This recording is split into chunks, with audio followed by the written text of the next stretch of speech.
ಮಾಡಿರುವಂಥ ಆಚಾರ್ಯ ಶ್ರೀ ಅಮೃತಚಂದ್ರ ದೇವ ವಿರಚಿತ ಪುರುಷಾರ್ಥ ಸಿದ್ಧಿಯೋಪಾಯ ಗ್ರಂಥದ ಮೇಲೆ ಪಂಡಿತ್ ಟೋಡರ ಮಲ್ಲರ ಭಾಷಾ ಟೀಕೆಯನ್ನು ಬರಿತಾ ದೈವವಶರಾಗಿ ಹೋಗುವುದರಿಂದ ಆ ಅಪೂರ್ಣ ಕಾರ್ಯವನ್ನು ಇನ್ನೋರ್ವ ಮಹಾಪುರುಷ ದೌಲತರಾಮ್ ಕಾಸ್ಲಿವಾಲ್ ಪೂರ್ಣಗೊಳಿಸಿ ಕೃಪೆ ಸಮಗ್ರ ರೂಪದಿಂದ ಲಭಿಸುವಲ್ಲಿ ಸಹಕರಿಸಿದ್ದಾರೆ.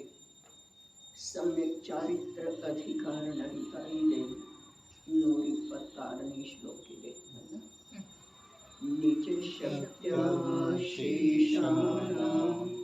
ಸರ್ವೇಷಾಂ ಅಂತರಂಗ ಸಂಗಾನಾಂ ಕರ್ತವ್ಯಃ ಪರಿಹಾರೋ ಮಾರ್ಧವ ಶೌಚಾದಿ ಭಾವನಃ.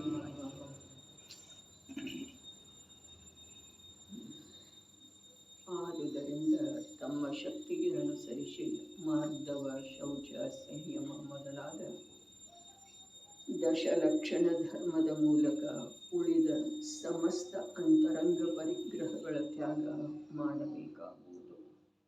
ಟೀಕೆ: ಶೇಷಾಣಾಂ ಸರ್ವೇಷಾಂ ಅಂತರಂಗ ಸಂಗಾನಾಂ ನಿಜ ಶಕ್ತ್ಯ ಮಾರ್ಧವ ಶೌಚಾದಿ ಭಾವನೆಯ ಪರಿಹಾರಃ ಕರ್ತವ್ಯ. ಉಳಿದ ಎಲ್ಲ ಪ್ರಕಾರದ ಅಂತರಂಗ ಪರಿಗ್ರಹಗಳನ್ನು ತಮ್ಮ ಶಕ್ತಿಗೆ ಅನುಸರಿಸಿ ತಮ್ಮ ಕೋಮಲ ಪರಿಣಾಮ ಹಾಗೂ ಸಂತೋಷ ರೂಪದ ಧರ್ಮ ಭಾವನೆಯಿಂದ ತ್ಯಾಗ ಮಾಡುವುದು ಎಂದರೆ ಯಥಾಕ್ರಮವಾಗಿ ಎಲ್ಲವುಗಳ ತ್ಯಾಗ ಮಾಡಬೇಕು.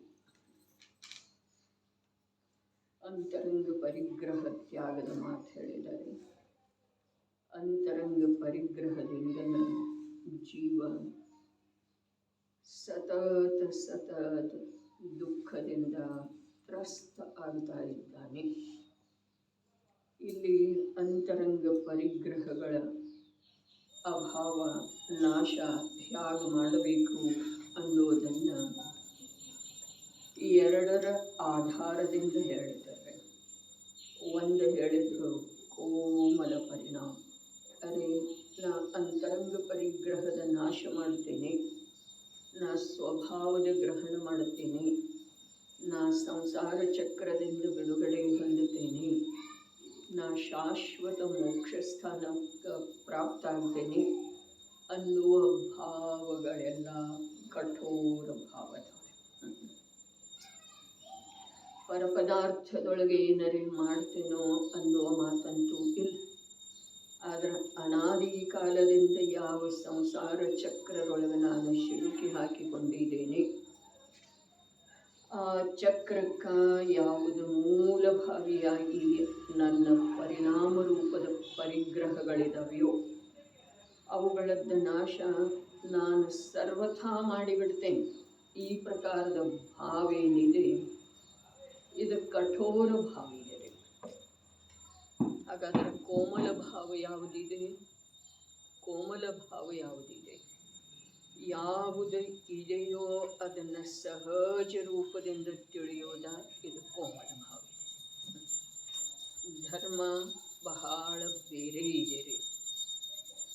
ಹೋಗ್ತಾ ಹೋಗ್ತಾ ಹಿಡ್ಕೊಂಡ್ರೆ ಅದು ಕೈಗೆ ಬರುವಂಥದ್ದು ಇಲ್ಲ. ಹೋಗ್ತಾ ಹೋಗ್ತಾ ಧಾರಣ ಮಾಡ್ತೇನಂತಂದ್ರೆ ಅದರ ಧಾರಣ ಆಗೋ ಸಾಧ್ಯ ಇಲ್ಲ. ಇದ್ದಕ್ಕಿದ್ದ ಹಾಗೆ ಸಂಸಾರ ಚಕ್ರದಿಂದ ಹೊರಗೆ ಬರ್ತೇನೋ ಅಂತಂದ್ರೆ ಅದು ಸಾಧ್ಯ ಇಲ್ಲ.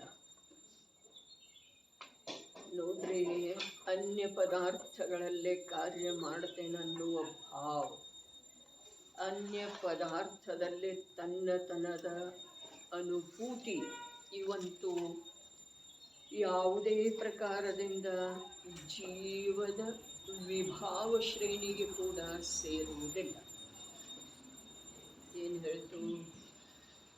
ಪರದ್ರವ್ಯದೊಳಗ ತಾನೆನ್ನುವ ಅನುಭೂತಿ, ಪರದ್ರವ್ಯಗಳಲ್ಲಿ ಕಾರ್ಯ ಮಾಡ್ತೇನನ್ನುವ ಭಾವ ಯಾವುದೇ ರೀತಿಯಿಂದ ಜೀವದ ವಿಭಾವಗಳ ಶ್ರೇಣಿಗೆ ಕೂಡ ಸೇರುವುದಿಲ್ಲ.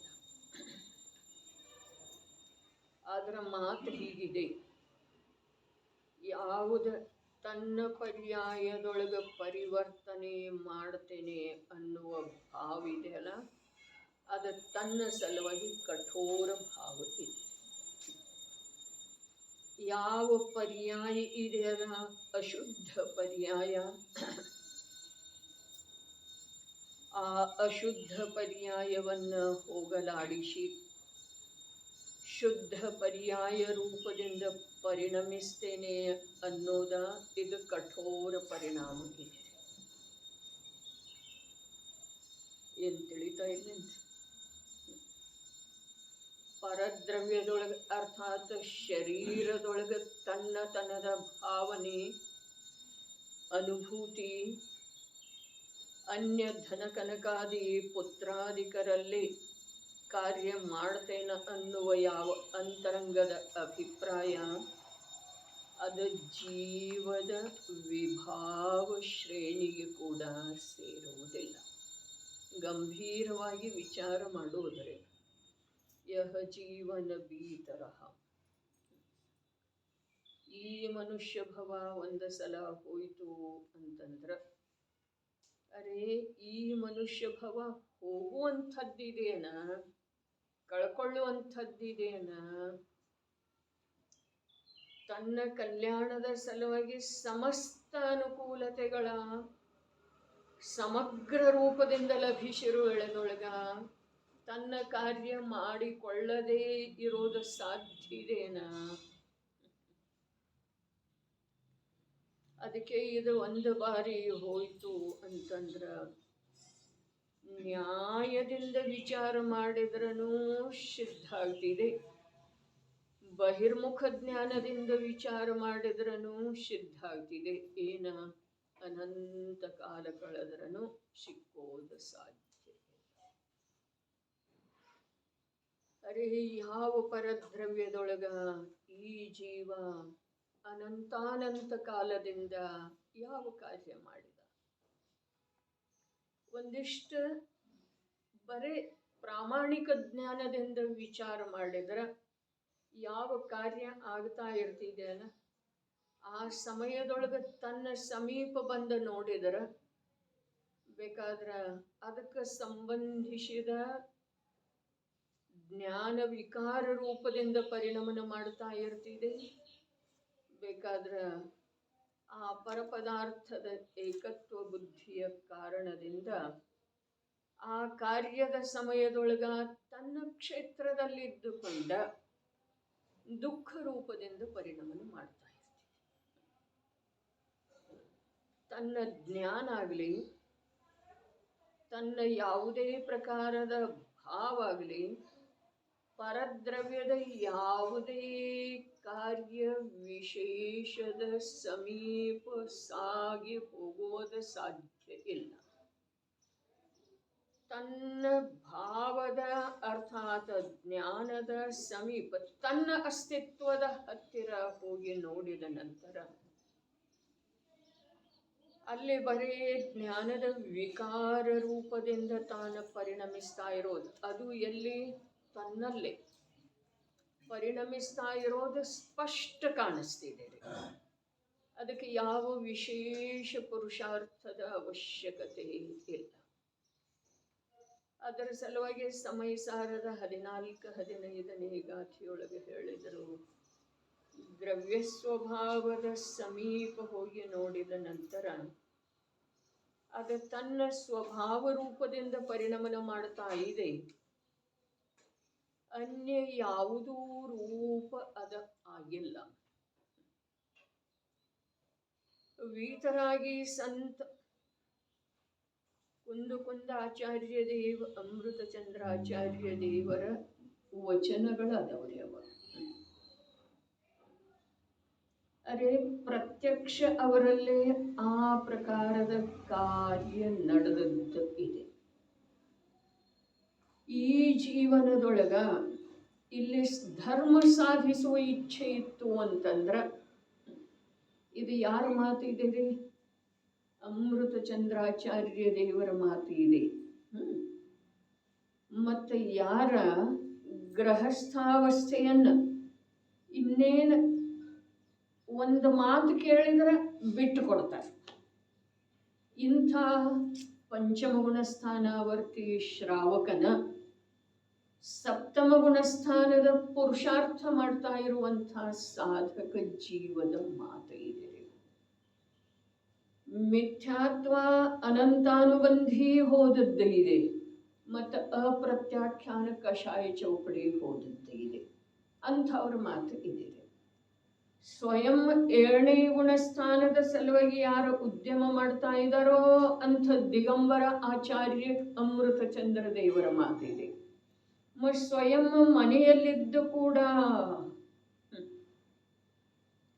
7ನೇ ಗುಣಸ್ಥಾನದೊಳಗ ಹಾರಿ ಹೋಗ್ಬೇಕನ್ನುವಂಥ ಯಾವ ಪುರುಷಾರ್ಥ ಮಾಡ್ತಾ ಇರುವಂಥ ಸಾಧಕ ಗೃಹಸ್ಥ ಇದ್ದಾನೋ ಅವನಿಗೆ ಈ ಮಾತು ಇದೆ. ಏನ? 2 ಪ್ರಕಾರದಿಂದ ನಿನಗೆ ಧರ್ಮ ಮಾಡೋದಿತ್ತು, ಅರ್ಥಾತ್ ಸುಖಿಯಾಗುವುದಿತ್ತು, ನಿನಗೆ ಸಂಪೂರ್ಣವಾಗಿ ಈ ಉಪಲಬ್ಧ ಪುಣ್ಯ ಮತ್ತು ಯಾವ ಯಾವ ಸಂಯೋಗಗಳಿದಾವೆಯೋ ಅದರದ್ದು ನಿನ್ನ ಸಲುವಾಗಿ ಉಪಯೋಗ ಮಾಡಿಕೊಳ್ಳೋದಿತ್ತು ಅಂತಂದ್ರೆ 2 ಮಾತು ಹೇಳಿದ. ಒಂದು ಸಂತೋಷ ರೂಪದ ಧರ್ಮದಿಂದ ಪರಿಣಮಿಸೋದ, ಒಂದು ಕೋಮಲ ಸ್ವಭಾವ ರೂಪದಿಂದ ಪರಿಣಮಿಸೋದು. ಇದರಲ್ಲಿ ಈ 2ರದ ವಿಶೇಷತೆ ಏನಿದೆ? ಮಾರ್ದವ ಮತ್ತು ಶೌಚ ಅಂಥೇಳಿ ಏನು ಹೇಳಿದ್ರು, ಆ 2ರೊಳಗ 10 ಧರ್ಮಂತೂ ಬರ್ತವೆ ಅಂಥೇಳಿ ಶಬ್ದದಿಂದ ಟೀಕಾಕಾರರು ಹೇಳಿದಾರೆ. ಅವರು ತೋಡರ್ ಮಲ್ಲ ಇದಾರೋ ದೌಲತ್ ರಾಮದಾರೋ ಗೊತ್ತಿಲ್ಲ. ಅವರು ಹೇಳಿದರು ಏನ? ಕ್ಷಮಾ ಮಾರ್ದವ ಶೌಚ ಮೊದಲಾದ ದಶಧರ್ಮ ಅಂತೇಳಿ. ಆಚಾರ್ಯ ದೇವರಂತೂ ಆ 2 ಶಬ್ದ ಹೇಳಿದ್ದಾರೆ. ಏನ? ಒಂದು ಮಾರ್ದವ, ಒಂದು ಶೌಚ. ಮಾರ್ದವ ಏನಿದೆ? ಮಾರ್ದವ ಏನಿದೆ? ಜ್ಞಾನದ ಸ್ವಭಾವ ಇದೆ. ತಿಳಿತಾ ಇದೆ ಅಂದ್ರೆ ಕೋಮಲತೆ. ಕರ್ಮವನ್ನು ಯಾವುದರಿಂದ ಜಯಿಸಲಾಗುತ್ತದೆ? ಕೋಮಲತೆಯಿಂದ. ಕೋಮಲತೆ. ಕರ್ಮದ ಕಡೆಗೆ ನೋಡಿದರೆ ಅಂತಂದ್ರೆ ಕಠೋರತೆ ಇದೆ. ಕರ್ಮದ ಕಡೆಗೆ ಜೀವ ನೋಡಿದ ಅಂತಂದ್ರೆ ಜೀವದ ಪರಿಣಾಮದೊಳಗೆ ಕಠೋರತೆ ಇದೆ. ಅರೆ ಬಹಳ ಅದ್ಭುತ ಮಾತಿದೆ ರೀ. ಈ ಜೈನಾಚಾರ್ಯರ ಲೋಕದಿಂದ ದೂರ ಅತೀಂದ್ರಿಯ ಆನಂದದ ಯಾವ ಆಂತರ್ಯದ ಪದಾರ್ಥ ಇದೆಯೋ ಆ ಪದಾರ್ಥದ ಸನಿಹ ಆ ಪದಾರ್ಥದ ಶ್ರದ್ಧೆ, ಜ್ಞಾನ, ಚಾರಿತ್ರ ವರ್ತಿಸ್ತಾ ಇದೆ.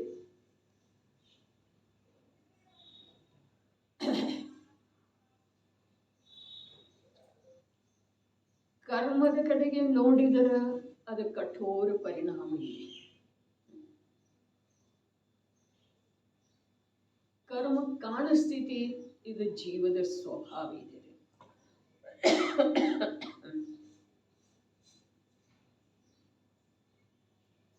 ಆ ಜಡ ಕರ್ಮಕ್ಕ ಯಾವುದ ಸಂಸಾರದ ಚತುರ್ಗತಿಗಳಿಗೆ ಜನ್ಮ ಮರಣ ಹಾಗೂ ಅತ್ಯಂತ ಪರವಶತೆಗೆ ಆಧಾರ ಇದೆಯೋ ಆ ಕರ್ಮ. ಆ ಕರ್ಮಕ್ಕ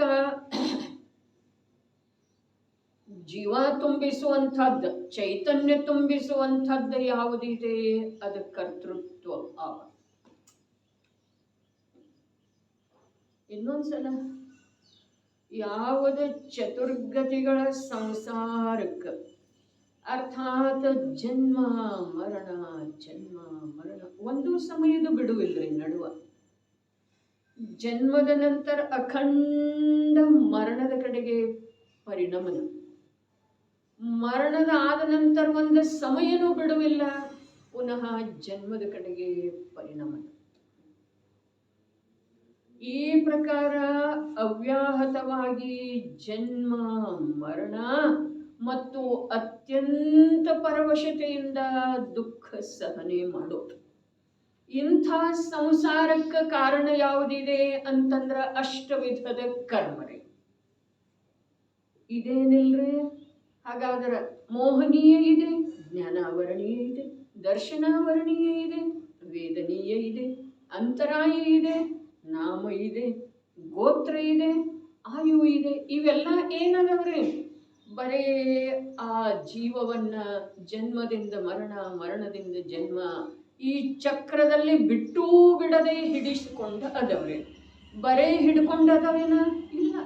ನಿರಂತರ ಅತ್ಯಂತ ಪರವಶತೆಯಿಂದ ದುಃಖದ ಅನುಭವ ಮಾಡಿಸ್ತಾ ಇದ್ದಾವೆ. ಶಬ್ದದ ಭಾವಗ್ರಹಣ ಆಗ್ತಾ ಇದೆಯೇನ? ಹಾಗಾದ್ರೆ ಆ 8 ಪ್ರಕಾರದ ಕರ್ಮ ಏನು ಇದಾವೆ, ಆ ಕರ್ಮದೊಳಗೆ ನಿರಂತರ ಚೈತನ್ಯ ತುಂಬಿಸುವಂಥದ್ದು, ಬಲ ಕೊಡುವಂಥದ್ದು ಯಾವುದ್ರೆ ಇದೆ ಅಂತಂದ್ರೆ ಜೀವದ ಕರ್ತೃತ್ವ ಭಾವ ರೀ. ಆ ಕರ್ತೃತ್ವ ಭಾವ ಯಾರಿಗೆ ತಿಳಿದು ಬಂದದ್ದೇ ಇದೆ? ಯಾರಿಗೆ ತಿಳಿದು ಬಂದದ್ದೇ ಇದೆ? ಯಾರ ಇನ್ನೊಂದು ಸಮಯದೊಳಗೆ ಸಮ್ಯಕ್ ದರ್ಶನ ಆತ್ಮನ ಅನುಭೂತಿ ಪಡೆಯವರದರೋ ಅವರಿಗೆ ತಿಳಿದು ಬಂದದ್ದೇ ಇದೆ. ಮತ್ತು ಯಾರ ಸಾಕ್ಷಾತ್ ಈಗ ಅನುಭೂತಿಯಿಂದ ಚ್ಯುತ ಆಗಿದರೋ ಅವರಿಗೆ ತಿಳಿತಾ ಇದೆ. ಈ ಅಷ್ಟವಿಧದ ಕರ್ಮ ಜೀವನಿಗೆ ಜನ್ಮ ಮರಣದೊಳಗ ನಿರಂತರವಾಗಿ ಹಿಡಿದು ಇರಿಸಿದವೆ. ಮತ್ತ ಒಂದೂ ಸಮಯದ ಬಿಡುವಿಲ್ಲದ ಅತ್ಯಂತ ಪರವಶತೆಯ ದುಃಖ. ದುಃಖ ರೋಗದಂತ ಹೇಳಿ ಹೇಳ್ತಾ ಇಲ್ಲ ನಾನು, ದುಃಖ ದುಷ್ಟ ಪುತ್ರಂದಂತ ಹೇಳಿ ಹೇಳ್ತಾ ಇಲ್ಲ. ಅರೆ, ಈಗಿನ ಜೀವನ ಪದ್ಧತಿಯನ್ನ ನೋಡಿದರೆ ಧರ್ಮದ ಸ್ವರೂಪ ಈ ಜೀವರುಗಳಿಗೆ ತಿಳಿದು ಬರುವುದ ಅಸಾಧ್ಯ ಅಂಥೇಳಿ ಯಾವ ಬೇಕಾದ ಮೂರ್ಖ ಕೂಡ ಹೇಳ್ಬಹುದ್ರಿ. ಏನಿದೆ ಪರಿಸ್ಥಿತಿ? ಏನಿದೆ ಈಗ ವರ್ತಮಾನ ಪರಿಸ್ಥಿತಿ ಹೇಳೋದೇನ ಧರ್ಮದ ಸ್ವರೂಪ ಹೇಳೋದ್ರಿ. ಆಚಾರ್ಯ ಭಗವಂತರು ಏನು ಹೇಳಿದ್ದಾರೆ ಅದನ್ನು ಹೇಳಲು ಅಥವಾ ವರ್ತಮಾನದ ಸ್ವರೂಪ ಹೇಳಿದೆ. ಆಚಾರ್ಯ ಭಗವಂತರು ಏನು ಹೇಳಿದರು ಅದ ತಿಳಿಬೇಕಾದ್ರ, ಅವರ ಸನಿಹಕ್ಕೆ ಹೋಗಬೇಕಾದ್ರ ಬಹಳ ಉದಾತ್ತವಾದಂಥ ವಿಚಾರ ಬೇಕ್ರಿ. ತನ್ನ ಸಲುವಾಗಿ ನಾವು ಪರದ ಸಲುವಾಗಿ ಉದಾತ್ತದೇವ್ರಿ. ಪರದ ಸಲುವಾಗಿ ಏನೆಲ್ಲ ತ್ಯಾಗ ಮಾಡ್ಲಿಕ್ಕೆ ಸಿದ್ಧದೇವ್.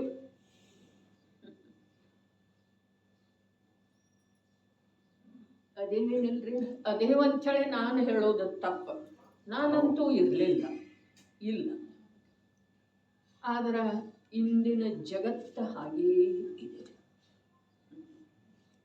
ಸ್ಪಷ್ಟ ಕಂಡು ಬರ್ತಿದೆ. ಯಾವ ಕಷ್ಟ ಇಲ್ಲದ ತರುಣ ಮಕ್ಕಳು ವಿಶ್ರಾಂತಿ ಮಾಡ್ತಾರ್ರಿ. ಯಾವ ಕಷ್ಟನೂ ಪಟ್ಟಿರೋದಿಲ್ಲ ಅವ್ರು. ಮತ್ತು ಪ್ರೌಢಿಮೆಗೆ ಸಾಗ್ತಾ ಇರುವಂಥವ್ರು ಬೆಳಿಗ್ಗೆ ಬೆಳಿಗ್ಗೆ ಎದ್ದು ಕಷ್ಟ ಪಡ್ತಾರೆ. ಇದು ಯಾವದ ಲೋಕ ವ್ಯವಹಾರ ಇದೆ ಏನ್ರಿ? ಇದೇನು ಹೇಳ್ರಿ? ಅದು ತಾಯಿ ತಂದೆಗೆ ಸಂತೋಷ ತರುವಂಥ ವಿಷಯ ಇದೆ. ಮತ್ತು ಈ ಪ್ರೌಢಿಮೆಗೆ ತಲುಪುತ್ತಾ ಇರುವಂಥವ್ರು 40ರಿಂದ 50 ವರ್ಷದ ಒಳಗಿನವರ ಈಗ ಸಂಸಾರದಿಂದ ನಿವೃತ್ತಿಯ ಸಮಯ ಇದೇನಿಲ್ಲ. ಆತ್ಮ ಕಲ್ಯಾಣದ ಸಲುವಾಗಿ ಶಾಂತಿಯಿಂದ ಸ್ವಾಧ್ಯಾಯ ಪೂಜೆ ಮಾಡುವಂಥ ಸಮಯ ಇದೇನಿಲ್ಲ. ಇಂಥ ಸಮಯದೊಳಗೆ ಅವ್ರ ಸೇವೆ ಮಾಡೋದು ಅವರು ನಿಶ್ಚಿಂತ ಮಲಗಿರ್ತಾರೆ. ಏನೋ ಚಂತನಕ ಕಷ್ಟ ಇರೋದಿಲ್ಲ. ಒಂದಿಷ್ಟು ಗಣಿತ ಮಾಡಿ ನೋಡೋದು ಬರ್ತವೆ. ನೀವು ಮೊದಲು ಹೇಳ್ತೀರ, ನಿಮ್ಮ ಮಕ್ಕಳು ಮೊದಲು ಹೇಳ್ತಾರೆ, ನೀವು ಮೊದಲು ಹೇಳ್ಕೋಬೇಕು.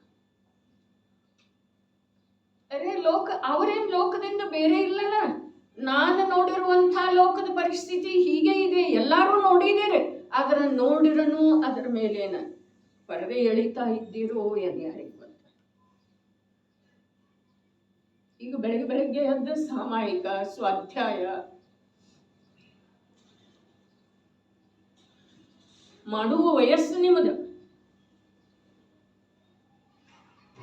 ಅದನ್ನು ಬಿಟ್ಟ ಎದ್ದು ಕೂಡಲೇ ಕೆಲಸಕ್ಕೆ ಹತ್ತೋದು.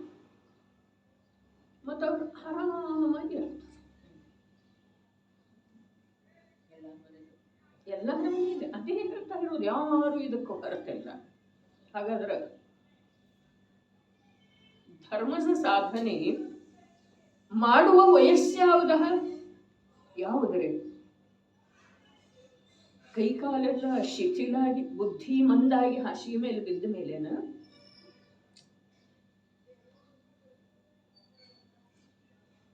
ಯಾವಾಗ ಹೋಗಿತ್ತ?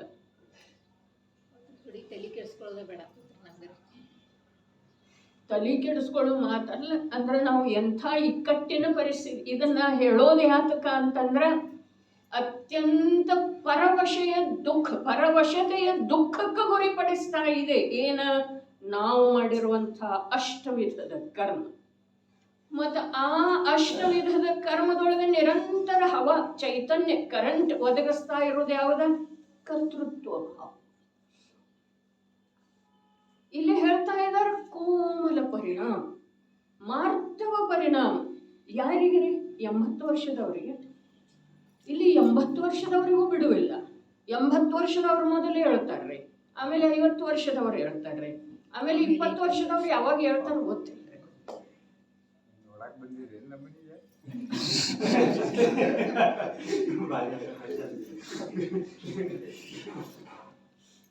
ಮತ್ತದ ಪದ್ಧತಿ ಕೂಡ ಒಳ್ಳೇದಿದೆ ರೀ. ಅದು ಹೇಳೋದಂದ್ರೆ ಹಾಸಿಗೆ ಬಿಟ್ಟು ಹೇಳೋದಲ್ಲ, ಕಲ್ಯಾಣದ ಸಲುವಾಗಿ ಜಾಗೃತ ಆಗೋದು.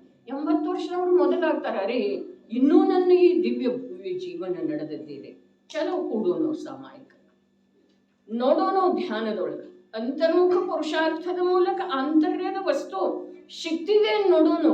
ನಿದ್ದೆನೇ ಇಲ್ಲಲ್ಲ, ಎದ್ದು ಕೂಡ್ತೇನ್ರಿ. ಆಮೇಲೆ ನಮ್ಮದು ಇನ್ನೇನು ವಯಸ್ಸಾಗ್ಲಿಕ್ಕೆ ಬಂತಲ್ಲ ಅಂಥೇಳಿ ಅವ್ರು 45ರಿಂದ 50 ಅವ್ರು ಯಾರಾದರೂ ಅವರು ಹೇಳ್ತಾರೆ, ಅರ್ಥಾತ್ ಆತ್ಮ ಕಲ್ಯಾಣದಲ್ಲಿ ಜಾಗೃತ ಆಗ್ತಾರೆ. ಇನ್ನು ಅವ್ರು ಯಾವಾಗ ಆಗ್ತಾರ ಗೊತ್ತಿಲ್ಲ. ಅದು ನೀತಿ ರೀ.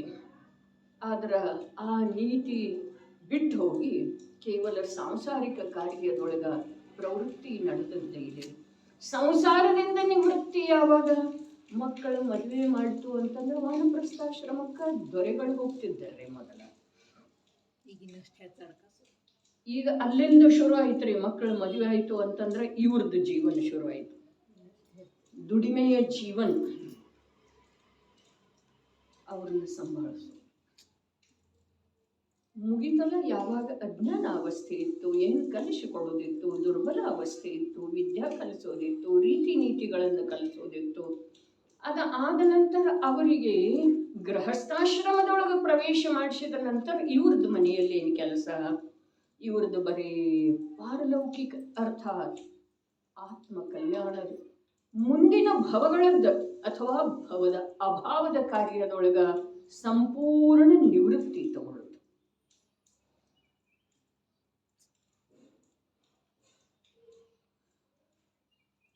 ಇಲ್ಲಿ ಯಾರಿರ್ಬಹುದ್ರಿ? ಅಮೃತಚಂದ್ರಾಚಾರ್ಯ ದೇವರು ಯಾವ ವಯಸ್ಸಿನವ್ರು ಇರ್ಬೋದು. ತೋಡರ್ಮಲ್ಲರಂತೂ ಕಾರ್ಯ ಪೂರ್ಣ ಆಗೋಕ್ಕಿಂತ ಮುಂಚೆ ವಿಧಿವಶರಾದರು ಅಂತಂದ್ರೆ ಅವರು 47 ವರ್ಷಕ್ಕೆ ದೇಹ ವಿಯೋಗ ಆಗಿದ್ದೀರಿ. ಇಷ್ಟಂತೂ ಗೊತ್ತಿದೆಯಲ್ಲ. 27 ವರ್ಷಕ್ಕಂತ ಹೇಳಿ ಬಂದದ್ದೇ ಇದೀರಿ ಹಿಂದೊಂದು ಆಧಾರ. ಅದರ 47 ವರ್ಷ ಅಂಥೇಳಿ ಈಗ ಪ್ರಚಲಿತ ಆದದ್ದು ಇದೆ. ಯಾರ್ದ? ತೋಡರ್ಮಲ್ಜಿಯ ವಯಸ್ಸು 47 ಹಿಡಿದ್ರೂ ಕೂಡ ನಾವು ಆ ಶ್ರೇಣಿಯೊಳಗೆ ಅದೇವು ಅಥವಾ ಇಲ್ರಿ? ನಾನಂತೂ 60 ದಾಟಿದ್ದೇನ್ರಿ. ಹಾಗಾದ್ರೆ ಈಗ ಅವ್ರದ್ದಂತೂ ದೇಹ ವಿಯೋಗ ಆಯ್ತು ರೀ. ಅವ್ರದ್ದಾಯ್ತು, ನಾವಿದ್ದೇವಲ್ಲ ಇನ್ನು. ಆದ್ರೆ ಅವರ ದೇಹ ವಿಯೋಗ ಆಯ್ತಲ್ಲ, ಅವಾಗ ಅವ್ರು ಮಾಡಿದ ಕಾರ್ಯ ಎಷ್ಟು ಇದೆ? ನಮ್ಮಗಳ ಮೇಲೆ ಮಾಡಿರುವ ಉಪಕಾರ ಎಂಥದ್ರಿ? ಅರೆ ಎಲ್ಲಿ ಜೈಪುರ, ಎಲ್ಲಿ ಮೂಡುಬಿದರೆ, ಕನ್ನಡ ಭಾಷೆಯ ಗಂಧ ಇಲ್ಲ. ಇಲ್ಲೇ ಬಾರ್ಡರ್ ಮೇಲೆ ಇರುವಂಥವರಿಗೆ ಕನ್ನಡ ಭಾಷೆ ಕಠಿಣ ಆಗಿತ್ತೇನ? ಈಗೇನೋ ಜನವಾಣಿಯ ನಿಮಿತ್ತದಿಂದ ಆ ಕನ್ನಡ ಭಾಷೆಯನ್ನು ಉಚ್ಚರಿಸುವ ಹಾಗೆ ಆಯ್ತು ರೀ. ಹಾಗಾದ್ರೆ ಎಲ್ಲಿ ಜೈಪುರ ಮತ್ತು ಎಲ್ಲಿ ಮೂಡುಬಿದರೆ? ಅಲ್ಲಿಯ ಶಾಸ್ತ್ರಗಳನ್ನ, ಧವಲ ಮೊದಲಾದ ಶಾಸ್ತ್ರಗಳನ್ನ, ಗೊಮ್ಮಟಸಾರ ಶಾಸ್ತ್ರವನ್ನ ಅವರ ಅಲ್ಲಿಯ ಕನ್ನಡ ಭಾಷೆ, ಕನ್ನಡ ಲಿಪಿ, ಪ್ರಾಕೃತ ಭಾಷೆಯೊಳಗಿದ್ದು ರೀ ಅವೆಲ್ಲ. ಅವುಗಳ ಮೇಲೆ ಹಳೆ ಹಿಂದಿಯೊಳಗ ಟೀಕಾ ಬರೆದರ್ರಿ ಟೋಡರ್ ಮಲ್ಲರ. ವಿಚಾರ ಮಾಡೋದು, ಅವರಿಗೆ ಗೃಹಸ್ಥಾಶ್ರಮ ಇರಲಿಲ್ಲ, ಮಕ್ಕಳ ಮರಿ ಇರಲಿಲ್ಲ, ಹೊಟ್ಟೆ ನೆತ್ತೆ ಬಟ್ಟೆ ಬರೆ ಮಾನ ಮರ್ಯಾದೆ ಇತ್ತೇನಿಲ್ರಿ. ಮರ್ಯಾದೆಯ ಸಲುವಾಗಿ ಪ್ರಾಣ ಕೊಡ್ತಾ ಇದೇವ್ರಿ. ಆದ್ರೆ 47 ವರ್ಷದೊಳಗ ಅವ್ರು ಎಷ್ಟೊಂದು ಕಾರ್ಯ ಮಾಡಿರ್ಬೋದ್ರಿ. ಅವರು ಹೇಳ್ತಾ ಇದ್ದಾರೆ ಕೋಮಲ ಪರಿಣಾಮದಿಂದ ಏನು ಮಾಡೋದಿದೆ, ಈ ಕರ್ತೃತ್ವ ಬುದ್ಧಿಯನ್ನು ಬಿಟ್ಟುಕೊಳ್ಳೋದಿದೆ. ನೋಡ್ರಿ, ಆಚಾರ್ಯ ಅಮೃತ ಚಂದ್ರ ದೇವರ ಅಪೇಕ್ಷಾದಿಂದಂತೂ ನೋಡಿದರೆ ಒಂದು ಸ್ವಲ್ಪ ಸೂಕ್ಷ್ಮತೆಯಿಂದ ಆಲಿಸೋದು. ನನಗೆ ಯಾವುದು ಬರ್ತಿದೆ, ನನಗೆ ಯಾವುದು ಉಪಯೋಗ ಆಗಬೇಕಾಗಿದೆ, ಆ ಪ್ರಕಾರದ ಕಥನ ಸ್ವಯಮೇವ ಬರ್ತಿದ್ದೇನೆ. ನಾನು ಯಾವುದನ್ನು ವಿಚಾರ ಮಾಡಿ ಸ್ಮರಣೆಗೆ ತಂದುಕೊಂಡ ಹೇಳ್ತಾ ಇರುವುದಿಲ್ಲ. 47 ವರ್ಷದೊಳಗ ಅವರು ವಿಚಾರ ಮಾಡ್ತಾ ಇದ್ದಾರೆ ಅಥವಾ ಟೀಕೆ ಬರಿತಾ ಇರುವುದೊಳಗ ಅವರು ಹೇಳಿದ್ದಾರೆ ಮಾರ್ದವ ಮತ್ತು ಶೌಚಾದಿಗಳ ಮೂಲಕ ಉಳಿದಿರುವ ಅಂತರಂಗ ಪರಿಗ್ರಹಗಳೆಲ್ಲ ನಾಶ ಮಾಡೋದಿದೆ, ಅಭಾವ ಮಾಡೋದಿದೆ. ಅವರು 2ನೇ ಕಷಾಯ ಚೌಕಡಿ ಹೋಗಿರ್ಲಿಲ್ಲ ಅಂತಂದ್ರ ಆ 2ನೇ ಕಷಾಯ ಚೌಕಡಿಯ ಅಭಾವ ಸರ್ವಥಾ ಆಗುವ ಚೌಕಟ್ಟಿಗೆ ಬಂದು ನಿಂತಿದ್ದಾರೆ. ಮತ್ತು ಯಾರದ 3ನೇ ಕಷಾಯ ಚೌಕಡಿ ಹೋಗಿದೆಯಲ್ಲ, ಅವರ 4ನೇ ಕಷಾಯ ಚೌಕಡಿ ವಿದ್ಯಮಾನತೆಯೊಳಗ ಯಾವ ಸಂಜ್ವಲನ ಚೌಕಡಿ ವೀತರಾಗತೆಯ ಅವಿರೋಧಿ ಇದೆಯೋ ಆ ಸಂಜ್ವಲನ ಕಷಾಯ ಚೌಕಡಿಯ ಅಭಾವ ಮಾಡಿ ಅಥವಾ ಅದರದ ಸರ್ವಥಾ ಲಕ್ಷ್ಯವನ್ನು ಬಿಟ್ಟುಕೊಟ್ಟ ನಿರಾಕುಲ ವೀತರಾಗ ಭಾವರೂಪದಿಂದ ಪರಿಣಮಿಸುವ ಪ್ರಯತ್ನ ಮಾಡ್ತಾ ಇದ್ದಾರೆ. ಅವರಿಗೆ ಅಮೃತ ಚಂದ್ರಾಚಾರ್ಯ ದೇವರಿಗೆ ತನ್ನ ಪರ್ಯಾಯದಲ್ಲಿ ಇರುವಂಥ ಅಪೂರ್ಣತೆ ಕಂಡು ಬರ್ತಿದೆಯಲ್ಲ, ಅದು ಕಂಡು ಬರೋದು ನಿಜವಾಗಿ ಅವಶ್ಯಕ ಇದೆ. ಅದರ ಸಮ್ಯಕ್ ಜ್ಞಾನದ ಸೂಕ್ಷ್ಮ ಕಾರ್ಯ ಇದೆ. ಯಾವುದ ಪರ್ಯಾಯದೊಳಗೆ ಇನ್ನೂ ಅಪೂರ್ಣತೆ ಇದೆಯಲ್ಲ, ಎಂಥ ಅಪೂರ್ಣತೆ ಇದೆಯಲ್ಲ, ಯಾವ ಸಂಜ್ವಲನದ ವಿದ್ಯಮಾನತೆಯೊಳಗೂ ಕೂಡ ಬಾಧೆ ಅದರದ ಆಗುವುದಿಲ್ಲ. ಅದರ ಪೂರ್ಣತೆಯನ್ನು ಸಾಧಿಸುವಂಥ ಸ್ವಾಧೀನತೆ ತಮ್ಮ ಕೈಯೊಳಗನೆ ಇದ್ರೂ ಕೂಡ, ಪರಿಣಾಮದ ಅಧೀನನೇ ಇದ್ರೂ ಕೂಡ ಆ ಅಪೂರ್ಣತೆ ಇನ್ನೂ ಉಳ್ಕೊಂಡಿದೆ. ಉಳ್ಕೊಂಡ್ರೆ ಅಡ್ಡಿ ಇಲ್ಲ, ಆದ್ರೆ ಆ ಅಪೂರ್ಣತೆ ಅವರ ಜ್ಞಾನದೊಳಗೆ ಬರ್ತಾ ಇದೆಯಲ್ಲ, ಅದ ಅವರ ಸಲುವಾಗಿ ಕಠೋರ ಪರಿಣಾಮ ಇದೆ. ತಮಗ ನಾನು ಹೇಳುವುದೆಲ್ಲ ತಿಳಿತಾ ಇದೆ ಅಂಥೇಳಿ ನನಗೇನು ಅನ್ನಿಸ್ತಾ ಇಲ್ಲ. ತಿಳಿತು ಅಂತಂದ್ರೆ ಮಹಾಭಾಗ್ಯ ಇದೀರಿ. ವಿಷಯ ಏನು ಹೇಳ್ತಾ ಇದ್ದಾರೆ, ಲೋಕದೊಳಗಿದ್ದುಕೊಂಡು ಯಾವ ಲೋಕದ ಮಾತನ್ನು ಹೇಳ್ತಾ ಇದ್ದಾರೆ, ಅಲೌಕಿಕದ ಮಾತನ್ನು ಹೇಳ್ತಾ ಇದ್ದಾರೆ. ಅರೆ ಪರಪ್ರಕಾಶಕ ಜ್ಞಾನದೊಳಗ ತನ್ನ ಅಪೂರ್ಣ ಪರ್ಯಾಯದಲ್ಲಿರುವಂತಹ ಅಶುದ್ಧತೆಯಿಂದ ಜ್ಞಾನ ಆಗೋದು ಈ ಮಾತು ಸತ್ಯರಿ. ಆದ್ರೆ ಆ ಅಪೂರ್ಣತೆಯನ್ನ ದೂರ ಮಾಡಬೇಕನ್ನುವ ಅಭಿಪ್ರಾಯ ಇರೋದೇನಿದೆ, ಇದು ಕಠೋರತೆ ಇದೆ. ಇನ್ನು ಈ ಮಹಾಪುರುಷನಿಗೆ ಯಾವ ಟೀಕಾ ಬರಿತಾ ಇದ್ದಾನಲ್ಲ ಟೋಡರಮಲ್ಲ, ಅವನಿಗೆ ಯಾವ ಇನ್ನೂ ಸ್ವಭಾವದಲ್ಲಿ ಉಳಿಯುವುದರ ಸಲುವಾಗಿ ತನ್ನ ಪರ್ಯಾಯದೊಳಗೆ ಇನ್ನೂ ನಿಶಕ್ತಿ ಕಾಣಿಸ್ತಾ ಇದೆಯಲ್ಲ, ಅರೆ ಈ ನಿಶಕ್ತಿ ಯಾವಾಗ ದೂರ ಆಗೋದ ಅನ್ನುವ ಯಾವ ಭಾವ ವ್ಯಗ್ರತೆ ಇದೆಯಲ್ಲ, ಅದು ಕಠೋರತೆ. ಅದಕ್ಕೆ ಮುಂದೇನು ಹೇಳ್ರು, ಸಂತೋಷ ರೂಪದ ಧರ್ಮ ಯಾವುದು ಇದೆಯಲ್ಲ, ಎಂಥ ಮೇಳ ಇದೆ ರೀ. ಇದು ಯಾಕಿದೆ, ಇದು ಯಾವಾಗ ದೂರ ಆಗೋದ? ಕರ್ಮದ ಮಾತಲ್ಲ, ಪರದ್ರವ್ಯದೊಳಗೆ ಕಾರ್ಯ ಮಾಡುವ ಮಾತಲ್ಲ. 2 ಮಾತು ಮೊದಲು ಹೇಳಿದೇನ್ರಿ, ದೇಹವನ್ನ ನಾನಂಥೇಳಿ ಅನುಭವ ಮಾಡೋದ, ಪತ್ನಿ ಪುತ್ರ ಧನ ವೈಭವ ಮನೆ ಲೋಕ ಮರ್ಯಾದೆ ಇವುಗಳಲ್ಲೇ ಕರ್ತೃತ್ವದ ಭಾವ ಇರೋದ. ಇದೇನು ಹೇಳಿತಾರೆ ಬ್ರಹ್ಮಾನಂದ ಭಾಯಿ? ಏನು ಹೇಳಿತು? ಜೀವದ ವಿಕಾರಿ ಪರಿಣಾಮದ ಕೂಡ ಶ್ರೇಣಿಯೊಳಗೆ ಬರುವುದಿಲ್ಲ. ಇಲ್ಲೇನು ಹೇಳ್ತಾ ಇದ್ದಾರಲ್ಲ, ಅಲ್ಲಿ ವಿಕಾರಿ ಪರಿಣಾಮ ಏನ? ತನ್ನ ಪರ್ಯಾಯ ಅರ್ಥಾತ್ ಭಾವದೊಳಗ ಅಶುದ್ಧತೆ ಉಳಿದಿದೆಯಲ್ಲ, ಆ ಅಶುದ್ಧತೆಯನ್ನ ದೂರ ಮಾಡುವ ಯಾವ ವಿಚಾರ ಇದೆಯಲ್ಲ, ಅದು ಅವರಿಗೆ ಕಠೋರತೆ ಇದೆ. ಸಮ್ಯಕ್ ದೃಷ್ಟಿಯ ಜೀವನ ಬಹಳ ಬೇರೆ ಇದೆ ಚಂದ್ರಕಾಂತನ. ನಾವು ತಿಳ್ಕೊಂಡ ಹಾಗೆ ಈ ತಟ್ಟೆಯೊಳಗಿನ ಪದಾರ್ಥಗಳನ್ನ ಈ ತಟ್ಟೆಯೊಳಗೆ ಹಾಕಿರೋ ಜಿನೇಂದ್ರ ಪೂಜೆ ಆಗೋದಿಲ್ರಿ, ಅಷ್ಟವಿಧಾರ್ಚನೆ ಆಗೋದಿಲ್ಲ. ಜಲವನ್ನ ಈ ಗಿಂಡಿಯೊಳಗಿಂದ ಆ ಬಟ್ಲೊಳಗೆ ಹಾಕಿದ್ರ ಜನ್ಮ ಜರೆಗಳ ನಾಶ ಆಗೋದಿಲ್ಲ. ಫಲದ ಸಲುವಾಗಿ ಯಾವ ಗೋಳ ಇದೆಯಲ್ಲ, ಅದನ್ನ ಅತ್ಯಂತ ಶುಭ್ರಗೊಳಿಸಿದ್ರೂ ಪರಿಣಾಮದೊಳಗೆ ಶುಕ್ಲತೆ ಬಂದಿಲ್ಲ. ಪರಿಣಾಮದೊಳಗೆ ಬೇಕು ಶುಕ್ಲತೆ. ಕೇವಲ ಜ್ಞಾನ ಪ್ರಾಪ್ತ ಆಗ್ಬೇಕಾದ್ರೆ ಶುಕ್ಲ ಧ್ಯಾನ ಬೇಕ್ರಿ. ಶುಕ್ಲ ಧ್ಯಾನದ ದ್ಯೋತಕ ಅರೇ ನಾನ ತ್ರಿಕಾಲ ಆ ಗೋಳ ಹೇಗಿದೆ ಅಲ್ಲ, ಹೇಗಿದೆ ಅದ? ಎಲ್ಲೂ ಅದಕ್ಕೆ ಛಿದ್ರ ಇಲ್ಲ, ಮತ್ತು ಮೇಲೆ ಕಪ್ಪಂಶ ಇಲ್ಲ. ಆ ಪ್ರಕಾರ ನನ್ನ ಚೈತನ್ಯ ಗೋಳಾಗಿದೆ, ಚೈತನ್ಯ ಬಿಂಬ ಅಖಂಡ, ಮತ್ತು ಅದೇ ಪ್ರಕಾರ ಶುಭ್ರ ಶುಭ್ರ ಧವಲ ಅರ್ಥಾತ್ ನಿಷ್ಕಲ್ಮಶ ನಿಷ್ಕಷಾಯ ರೂಪ ಇದೆ.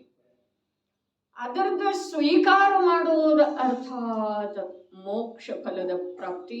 ಅದರ ಸ್ವೀಕಾರ ಮಾಡಿ ಅಲ್ಲೇ ಉಳಿದ್ರ ಆಗ್ತಿದೆ ಪ್ರಭು, ಇದು ನನಗೆ ಗೊತ್ತಾಗಿದೆ ಅನ್ನುವುದರ ದ್ಯೋತಕವಾಗಿ ಅಲ್ಲಿ ಮೋಕ್ಷ ಫಲ ಪ್ರಾಪ್ತಾಯಿ ಅಂದ. ಆದ್ರೆ ಆ ಗೋಳ ಅಲ್ಲಿಂದ ಎತ್ತಿ ಅಲ್ಲಿ ಇಡುವುದರೊಳಗ ಇವನಿಗೆ ಮೋಕ್ಷ ಫಲ ಪ್ರಾಪ್ತ ಆಗಬೇಕಾದಂಥ ಭಾವದ ಉದ್ಭವ ಆಗುವುದಿಲ್ಲ.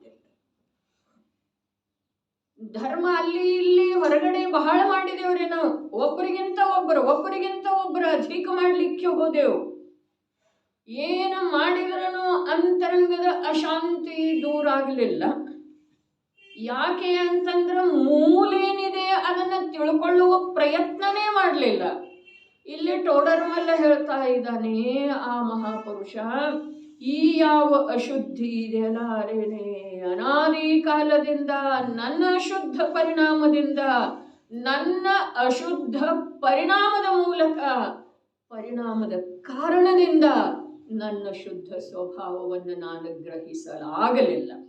ಕೇವಲ ಅದು ಒಂದರದೇ ಕಾರಣದಿಂದ, ಮತ್ತು ಅದು ಒಂದರ ಕಡೆನ ನಮ್ದು ಲಕ್ಷ್ಯ ಇಲ್ಲ, ಉಳಿದದ್ದೆಲ್ಲ ಹೊರಗಡೆ ಇದೆ. ಅದು ಒಂದರ ಕಡೆ ನಮ್ಮ ಲಕ್ಷ್ಯ ಇಲ್ಲ. ಆ ಟೋಡರ್ಮಲ್ಲ ಅದು ಒಂದನ್ನು ನೋಡ್ತಾ ಇದ್ದಾನಲ್ಲ, ಆ ನೋಡ್ತಾ ಇದ್ದ ನಂತರ ನನ್ನ ದುರ್ಬಲತೆ ಎಂಥದ್ದ, ನನ್ನ ಪುರುಷಾರ್ಥಹೀನತೆ ಎಂಥದ್ದ, ಈ ಪ್ರಕಾರದ ಆಂತರ್ಯದಿಂದ ಖೇದ ಉತ್ಪನ್ನ ಆಗ್ತಿದೆ. ಅದೇನಿದೆ? ಕಠೋರ ಪರಿಣಾಮ ಇದೆ.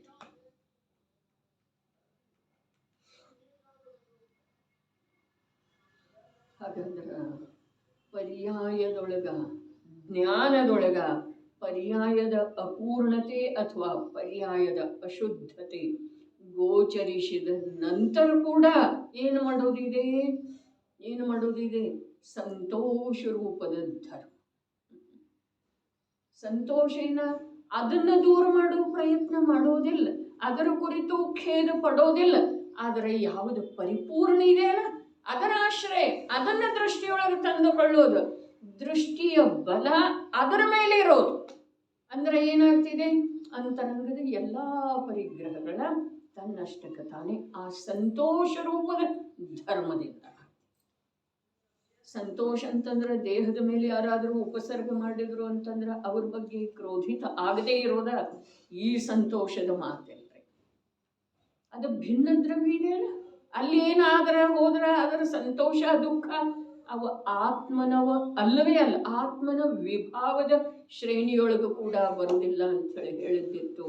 ಅದನ್ನು ಒಂದಿಷ್ಟು ಚಿಂತನ ಮಂಥನ ಮಾಡುವುದ್ರೆ ಉಳಿದ ಎಲ್ಲ ಪ್ರಕಾರದ ಅಂತರಂಗ ಪರಿಗ್ರಹಗಳನ್ನು ತಮ್ಮ ಶಕ್ತಿಗೆ ಅನುಸರಿಸಿ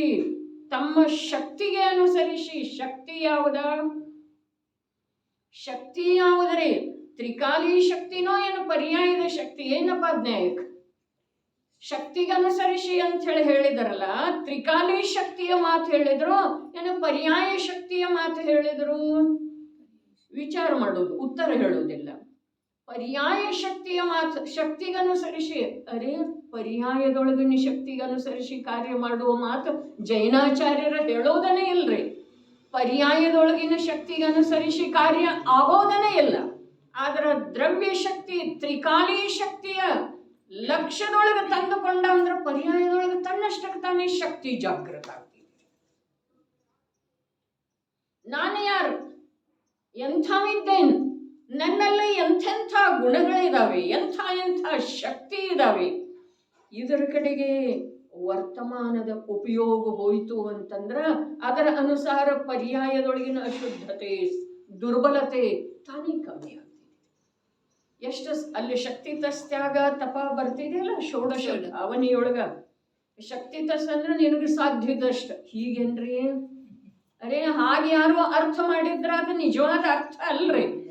ಅದೇನೋ ಅಜ್ಞಾನಿಗಳಿಗೆ ತಿಳಿಸಿಕೊಡುವ ಸಲುವಾಗಿ ಅನಾರ್ಯ ಭಾಷೆಯೊಳಗೆ ಹೇಳಿದಂಥ ಮಾತು ಇರಬಹುದ್ರಿ, ಅದನ್ನ ತಪ್ಪ ಅನ್ನೋದಿಲ್ಲ.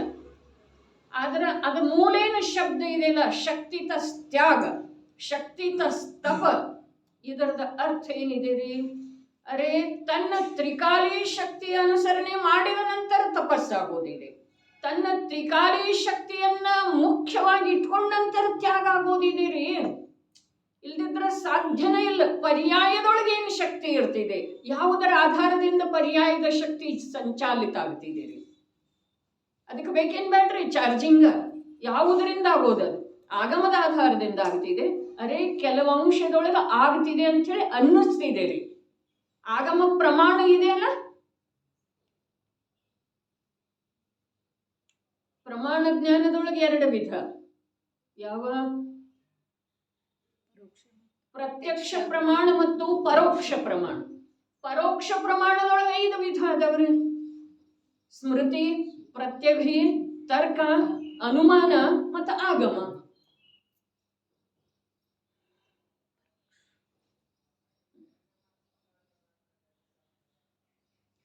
ಆಗಮ ಜ್ಞಾನ ಕೂಡ ಕೆಲವು ಅಂಶದಿಂದ ಪ್ರಥಮ ಭೂಮಿಕೆಯೊಳಗ ಜೀವನಿಗೆ ವಿಕಾರಾದಿಗಳ ತ್ಯಾಗದಲ್ಲಿ ನಿಮಿತ್ತ ಆಗುತ್ತಿದ್ದೇನೆ, ಬಲ ಬರ್ತಿದ್ದೇನೆ. ಅದು ಪ್ರಮಾಣ. ಆದ್ರೆ ಅದ್ರ ಪ್ರಮಾಣ ಆಗಬೇಕಲ್ಲ ನಮಗೆ. ಅದುವೇ ಪ್ರಮಾಣ ಯಾವಾಗ ನಮಗಾಗ್ತಿದೆಯೋ ಆಗಿದೆಯನ ಆಗಮ ಜ್ಞಾನ. ಅರೆ ಜೀವ ಈ ಪ್ರಕಾರ ಮಾಡಿದ, ಇಷ್ಟ ಕಾಲ ಅಂಥ ಅವಸ್ಥೆಯೊಳಗಿದ್ದ, ಅಲ್ಲಿಂದ ಕ್ರಮದಿಂದ ಹೀಗೆ ಬಂದ ನಂತರ ಕೂಡ ಎಷ್ಟು ಪ್ರಕಾರದಿಂದ ಅವನ್ನ ನೋವನ್ನು ಅನುಭವಿಸಿದ, ಇಲ್ಲಿ ಬರಬೇಕಾದ್ರ ಏನೇನಾಯ್ತು ಅದು ಆಗಮದಲ್ಲಿ ಹೇಳಿದಾರಲ್ಲ, ಅದು ನಮಗೆ ಪ್ರಮಾಣ ಜ್ಞಾನ ಅನ್ನಿಸ್ತಾ ಇದೆ. ನಮ್ಮ ಜ್ಞಾನಕ್ಕೆ ಅದು ಪ್ರಮಾಣ ಇದೆ ಏನ್ರಿ? ಹಾಗಾದ್ರೆ ಆಗಮ ಜ್ಞಾನದಿಂದ ಕೆಲವು ಅಂಶದಿಂದ ತಪ ತ್ಯಾಗ ಆಗುತ್ತವೆ, ಇಲ್ಲ ಅಂತ ನಾನು ಹೇಳುವುದಿಲ್ಲ. ಆದ್ರೆ ಅವು ಶಾಶ್ವತ ಅಲ್ಲ. ಆದ್ರೆ ಆಗಮದಲ್ಲಿ ಯಾವ ಪ್ರಕಾರ ಶುದ್ಧಾತ್ಮನ ಸ್ವರೂಪ ಹೇಳಿದರೋ, ಯಾವ ಪ್ರಕಾರ ದ್ರವ್ಯ ಭಾವನೋ ಕರ್ಮಗಳಿಂದ ತ್ರಿಕಾಲಿ ಶಕ್ತಿಗಳ ಮಯನಾದಂಥ, ಶಕ್ತಿಗಳ ಪಿಂಡನಾದಂಥ ಆತ್ಮನ ಸ್ವರೂಪ ಹೇಳಿದರೋ, ಅವನನ್ನ ಲಕ್ಷ್ಯದೊಳಗೆ ತಂದುಕೊಳ್ಳದ ವಿನಃ, ಅವನ ಕಡೆಗೆ ದೃಷ್ಟಿ ಇಡದ ವಿನಃ, ಅವನ ಸನ್ಮುಖ ಪ್ರಯತ್ನ ಮಾಡದ ವಿನಃ, ಅವನಲ್ಲೇ ಸ್ಥಿರ ಆಗದ ವಿನಃ ಯಾವ ತ್ಯಾಗನೂ ಆಗುವುದಿಲ್ಲ, ಯಾವ ತಪನೂ ಆಗುವುದಿಲ್ಲ, ಯಾವ ಧರ್ಮನೂ ಆಗುವುದಿಲ್ಲ, ಯಾವ ಮೋಕ್ಷ ಮಾರ್ಗನೂ ಬರುವುದಿಲ್ಲ. ಹಾಗಾದ್ರೆ ಇದು ಎಲ್ಲ ಮಾಡ್ತಾ ಇದ್ದೇವೆ, ಇದು ಯಾವುದಕ್ಕಾದ್ರೂ ಉಪಯೋಗ ಇದೆಯೇನೆಲ್ಲ? ನಿಜವಾಗಿಯೂ ಉಪಯೋಗ ಇದೆ. ಆದ್ರೆ ಆತ್ಮನ ಧ್ಯೇಯತ್ವ ಅಂತಂದ್ರ ಇಲ್ದಿದ್ರ ಇದು ಯಾವುದಕ್ಕೆ ಉಪಯೋಗ ಇದೆ?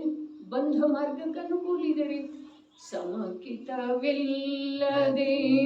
ನಿನ್ನಯ ವ್ರತವು ಜಪ ತಪವೆಲ್ಲವೂ ನಿಷ್ಫಲವಿಹುದು ಸಂಸಾರ ವೃದ್ಧಿ ಪ್ರತೀಕವಿವೆ.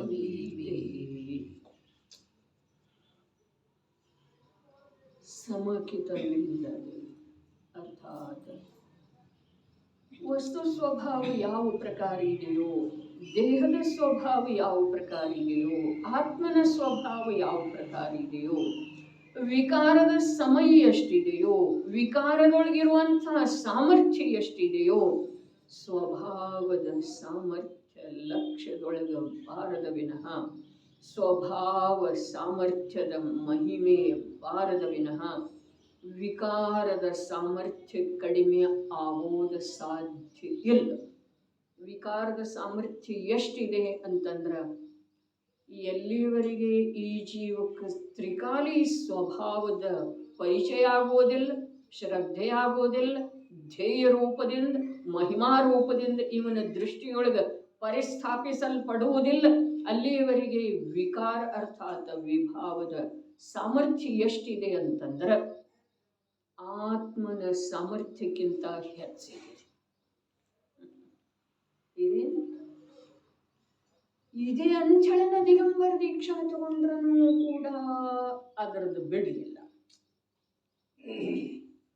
ಇದೇ ಅಂಚಳನ 11 ಅಂಗ 9 ಪೂರ್ವದ ಪಾಠಿಯಾದ್ರೂ ಕೂಡ ಅದರಿಂದ ಬಿಡುಗಡೆ ಆಗಲಿಲ್ಲ. ವಿಭಾವದ ವಿಕಾರದ ಸಾಮರ್ಥ್ಯ ಎಷ್ಟಿದೆ, ಎಲ್ಲಿಯವರೆಗೆ ಸ್ವಭಾವದ ಮಹಿಮೆ ಬರುವುದಿಲ್ಲ, ಸ್ವಭಾವದ ಮಹಿಮೆಯನ್ನ ಹಾಡಿರುವಂಥ ವೀತರಾಗ ಮಾರ್ಗಸ್ಥರ ಮಹಿಮೆ ಬರುವುದಿಲ್ಲ, ಅವರ ವಚನದೊಳಗೆ ಸತ್ಯತೆ ಕಂಡು ಬರುವುದಿಲ್ಲ, ಅಲ್ಲಿಯವರೆಗೆ ವಿಭಾವದ ಮಹಿಮೆ ತ್ರಿಕಾಲಿ ಸ್ವಭಾವಕ್ಕಿಂತ ಅಧಿಕ. ಯಾವ ದೃಷ್ಟಿಯಿಂದ ಯಾವ ವಚನ ಹೇಳಿದ್ದಿದೆಯೋ ಅದೇ ದೃಷ್ಟಿಯಿಂದ ವಿಚಾರ ಮಾಡಿದ್ರಣ ಅದು ತಿಳಿಯುವುದಿದೆ, ಮುಂದಿನದನ್ನು ತಿಳಿಯುವುದಿದೆ. ಬರೇ ಶಬ್ದಕ್ಕೆ ಕಟ್ಟಬಿದ್ದ ಅರೆ ವಿಭಾವದ ಮಹಿಮೆ ತ್ರಿಕಾಲಿ ಸ್ವಭಾವಕ್ಕಿಂತ ಜಾಸ್ತಿ ಇದೆ ಇಷ್ಟೇ ಕೇಳಿದರೆ ಅಲ್ಲಿ ಏನು ಜ್ಞಾನ ಆಗೋದು, ಕಾರ್ಯ ಏನಾಗೋದ್ರಿ? ಏನಾಗೋದು? ಜಿನವಾಣಿಯ ಸಲುವಾಗಿ ವಿಪರೀತ ಕಲ್ಪನೆ ಸ್ವೀಕಾರ ಆಗೋದ್ರಿ, ವಿಪರೀತ ಮನ್ನನೆ ಪೋಷಿಸಲ್ಪಡುವುದು. ಏನು ಹೇಳಿದ್ರು, ಉಳಿದ ಎಲ್ಲ ಪ್ರಕಾರದ ಅಂತರಂಗ ಪರಿಗ್ರಹಗಳನ್ನು ತಮ್ಮ ಶಕ್ತಿಗೆ ಅನುಸರಿಸಿ, ತಮ್ಮ ಶಕ್ತಿ, ನಮ್ಮ ಶಕ್ತಿ ಎಷ್ಟಿದೆ ರೀ? ಆತ್ಮನ ಶಕ್ತಿ ಎಷ್ಟಿದೆ?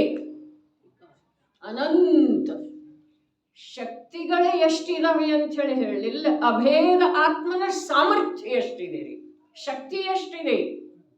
ಅದೇ ಅನಂತ ಇದೆ, ಅಗಾಧ ಇದೆ. ತಮ್ಮ ಶಕ್ತಿಗೆ ಅನುಸರಿಸಿ ಅರ್ಥಾತ್ ಆ ಶಕ್ತಿಯನ್ನು ನಂಬಿ, ಆ ಶಕ್ತಿಯ ವಿಶ್ವಾಸ ಮಾಡಿ, ಆ ಶಕ್ತಿಯ ಶ್ರದ್ಧೆ ಮಾಡಿ, ಯಾವಾಗ ಈ ಜೀವ ಆ ಶಕ್ತಿಯ ಶ್ರದ್ಧೆಯನ್ನೇ ಮಾಡ್ತಾನೋ ಆ ವೇಳೆದೊಳಗ ಈ ಸಂಯೋಗ, ಈ ವಿಕಾರಿ ಪರಿಣಾಮ ಇವುಗಳ ಕುರಿತಾಗಿ ಅವುಗಳನ್ನು ದೂರ ಮಾಡಬೇಕನ್ನುವಂಥ ಆಗ್ರಹ ಹಠ ಉಳಿಯುವುದಿಲ್ಲ. ಅದು ಕೋಮಲ ಪರಿಣಾಮ.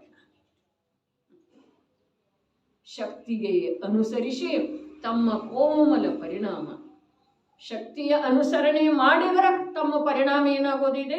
ಕೋಮಲ ಆಗೋದಿದೆ. ಹಾಗೂ ಸಂತೋಷ ರೂಪದ ಧರ್ಮ ಇದು ಯಾವ ಧರ್ಮ ರೀ? ಇದು ಯಾವ ಧರ್ಮ? ಸಂತೋಷ ರೂಪದ ಧರ್ಮ. ವೀತರಾಗತಿ ಧರ್ಮ ಅಂತ ಹೇಳಿ ಹೇಳಿದ್ರು, ಮತ್ತೇನೇನೋ ಹೇಳಿದ್ರು, ದಶಧರ್ಮ ಅಂತ ಹೇಳಿ ಹೇಳಿದ್ರು, ರತ್ನತ್ರಯ ಧರ್ಮ ಅಂತ ಹೇಳಿ ಹೇಳಿದ್ರು, ದಯಾ ಧರ್ಮ ಅಂತ ಹೇಳಿ ಹೇಳಿದ್ರು. ಮತ್ತೆ ಸಂತೋಷ ರೂಪದ ಧರ್ಮ ಎಲ್ಲಿಂದ ಬಂತಾರೆ? ಎಲ್ಲಿಂದ ಬಂತು? ಸಂತೋಷ ರೂಪದ ಧರ್ಮ ಭಾವನೆಯಿಂದ. ಇದು ಯಾರಿಗೆ ಅನ್ವಯಿಸ್ತಿದೆ? ಪರ್ಯಾಯಕರೇ ಜ್ಞಾನದೊಳಗ. ಅರೆ ಜ್ಞಾನನ ಏನು ಮಾಡ್ತಿದೆ? ತನ್ನ ಅನಂತ ಶಕ್ತಿ ಸಂಪನ್ನ ನಿಜ ಸ್ವಭಾವದ ಅನುಸರಣೆ ಮಾಡ್ತಿದ್ದಾರೆ. ಅದರ ಅನುಸರಣೆ ಮಾಡಿದ ನಂತರ ಆ ಜ್ಞಾನದೊಳಗನ ತನ್ನ ಪರ್ಯಾಯದ ಅಶುದ್ಧತೆ ಗೋಚರಿಸಿದರನೂ ಕೂಡ ಅದನ್ನು ದೂರ ಮಾಡುವ ಪ್ರಯತ್ನ ಮಾಡುವುದಿಲ್ಲ. ಆದರೆ ತನ್ನಲ್ಲಿ ಇಲ್ಲ ಅನ್ನುವ ರೂಪದಿಂದ ಯಾವುದ ತ್ರಿಕಾಲಿ ಧ್ರುವ ಸಂತೋಷದ ಸಾಗರನಾದಂಥ ನಿರಾಕುಲ ಶಾಂತಿಯ ಸಾಗರನಾದಂಥ ಶುದ್ಧಾತ್ಮ ತಾನಿದ್ದೇನೆ ಅನ್ನುವುದೇ ಧರ್ಮ ಇದೆ.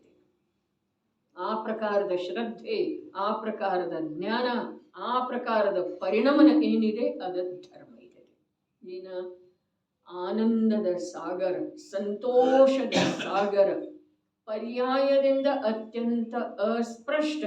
ಪರ್ಯಾಯ ಯಾವುದೇ ಪರ್ಯಾಯ, ಯಾವುದೇ ಜಾತಿಯ ಪರ್ಯಾಯ ಎಷ್ಟೇ ಕಾಲದವರೆಗೆ ನಡೀತಾ ಇದ್ರೂ ಕೂಡ ಅದರಿಂದ ಸ್ವಲ್ಪನೂ ಪ್ರಭಾವನೆ ಆಗದೇ ಇರುವಂಥ, ಪ್ರಭಾವ ಆಗದೇ ಇರುವಂಥ ಯಾವ ಸ್ವಭಾವ ಇದೆಯೋ ಆ ಸ್ವಭಾವದೊಳಗೆ ತನ್ನತನದ ಸ್ವೀಕಾರ ಮಾಡೋದ ಇದು ಸಂತೋಷ ಧರ್ಮ. ಸಂತೋಷ ರೂಪದ ಧರ್ಮ ಭಾವನೆಯಿಂದ ತ್ಯಾಗ ಮಾಡುವುದು ಎಂದರೆ ಯಥಾಕ್ರಮವಾಗಿ, ಯಥಾಕ್ರಮ, ಕ್ರಮ ಅಂದ್ರೆ ಈ ಪರಿಗ್ರಹದ ನಂತರ ಈ ಪರಿಗ್ರಹ ತ್ಯಾಗ ಮಾಡೋದು. ಹೀಗೆಂದ್ರೆ ಹೇಳಿದಾರಲ್ಲ ಯಾವ್ಯಾವ ಅನಂತಾನುಬಂಧಿ, ಅಪ್ರತ್ಯಾಖ್ಯಾನ, ಪ್ರತ್ಯಾಖ್ಯಾನ, ಸಂಜ್ವಲನ, ಆಮೇಲೆ ನವನೋಕಷ, ಅವು ಕ್ರಮದಿಂದ ಇದಾದ್ಮೇಲೆ ಹೀಗೆಂದ್ರೆ ಹಾಗಾದ್ರೆ ಯಥಾಕ್ರಮ ಅಂತಂದ್ರೆ ಏನ? ಪರ್ಯಾಯದೊಳಗ ಎಷ್ಟೆಷ್ಟು ಕೋಮಲತೆ ಬರ್ತಿದೆಯೋ, ಜ್ಞಾನದೊಳಗೆ ಎಷ್ಟೆಷ್ಟು ಕೋಮಲತೆ ಬರ್ತಿದೆಯೋ, ಆ ಜ್ಞಾನದ ಪರಿಣಮನದೊಳಗ ಎಷ್ಟೆಷ್ಟು ಸಂತೋಷದ ಗ್ರಹಣ ಆಗ್ತಿದೆಯೋ, ಸಂತೋಷ ರೂಪದ ಧರ್ಮ ಏನಿದೆ ಆ ಧರ್ಮದ ಭಾವನೆ, ಓಹೋ ನಾನು ಹೀಗಿದ್ದೇನೆ, ನಾನು ಅನಂತ ಸುಖ ಸ್ವಭಾವಿ, ನಾನು ಅನಂತ ಜ್ಞಾನ ಸ್ವಭಾವಿ. ಬಹಳ ಅದ್ಭುತ ಮಾತಿದೆ, ಅನಂತ ಜ್ಞಾನ ಸ್ವಭಾವಿ. ಅರೆ ತನ್ನ ಜ್ಞಾನವನ್ನ, ಪ್ರಗಟ ಜ್ಞಾನವನ್ನ, ಜ್ಞಾನದ ಕ್ರಿಯೆಯನ್ನ, ಜ್ಞಾನದ ಪರಿಣಮನವನ್ನ ಅನಂತ ಜ್ಞಾನ ಸ್ವಭಾವದ ಕಡೆಗೆ ಬಸ್ ತೊಡಗಿಸಿ ಬಿಟ್ರ ಸಾಕು. ಪರ್ಯಾಯದಲ್ಲಿರುವಂಥ ಅಲ್ಪತೆ, ಅಪೂರ್ಣತೆ ತನ್ನಷ್ಟಕ್ಕೆ ತಾನೇ ಬಿಟ್ಟು ಏನು ಮಾಡಬೇಕಾಗಿಲ್ಲ. ಬರೇ ತನ್ನ ವರ್ತಮಾನ ಜ್ಞಾನದ ಪರಿಣಮನ, ನಾನು ಅನಂತ ಜ್ಞಾನ ಸ್ವಭಾವಿ ಇದ್ದೇನೆ, ಅನಂತ ದರ್ಶನ ಸ್ವಭಾವಿ ಇದ್ದೇನೆ, ಅನಂತ ಸುಖ ಸ್ವಭಾವಿ ಇದ್ದೇನೆ, ಅನಂತ ವೀರ್ಯ ಸ್ವಭಾವಿ ಇದ್ದೇನೆ. ವೀರ್ಯ ಎಲ್ಲಿದೆ? ಆ ಜ್ಞಾನದ ಪರಿಣಮನವನ್ನ ಆ ಅನಂತ ಚತುಷ್ಟಯಮಯನಾದಂಥ ಅನಂತ ಶಕ್ತಿ ಸಂಪನ್ನ ಅಭೇದ ಚೈತನ್ಯ ಬಿಂಬದ ಮೇಲೆ, ಘನಪಿಂಡದ ಮೇಲೆ, ನ್ಯಾಯಕ ತತ್ವದ ಮೇಲೆ ಆ ಜ್ಞಾನದ ಪರಿಣಮನದ ದೃಷ್ಟಿ ಬಿತ್ತು.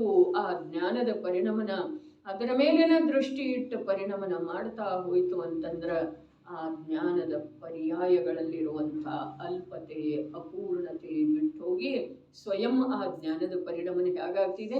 ಅನಂತ ಜ್ಞಾನಮಯ. ಏನು ಕಷ್ಟ ಇದೆ? ಏನಿದೆ ಹೇಳ್ರಿ? ಯಾವ ಉಪಯೋಗ ಇದೆಯೋ?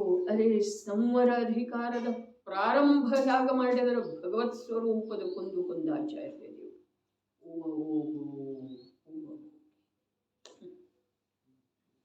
ಉಪಯೋಗ, ಉಪಯೋಗದೊಳಗಿದೆ.